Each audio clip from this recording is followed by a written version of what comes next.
ரஷ்ய அதிபர் புட்டினுடன் தொலைபேசி வாயிலாக பேசிய பிரதமர் மோடி இந்தியாவிற்கு வரும்படி அழைப்பு விடுத்தார்.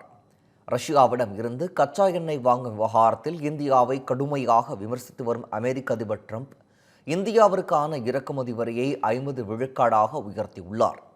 இத்தகைய சூழலில் ரஷ்ய அதிபர் புட்டினுடன் பிரதமர் மோடி தொலைபேசி வாயிலாக பேசினார்.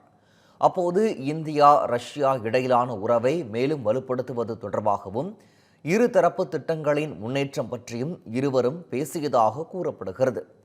யுக்ரைன் விவகாரம் தொடர்பாக பிரதமர் மோடியிடம் ரஷ்ய அதிபர் புட்டின் எடுத்துரைத்ததாகவும் தகவல்கள் வெளியாகியுள்ளன. அப்போது இந்தியாவிற்கு வரும்படி ரஷ்ய அதிபர் புட்டினுக்கு பிரதமர் மோடி அழைப்பு விடுத்தார். இதுகுறித்து தனது எக்ஸ் பக்கத்தில் பதிவிட்டுள்ள பிரதமர் மோடி, இந்த ஆண்டு இந்தியாவிற்கு வருகை தரும் அதிபர் புட்டினை வரவேற்க ஆவலுடன் இருக்கிறேன் எனவும் தெரிவித்துள்ளார்.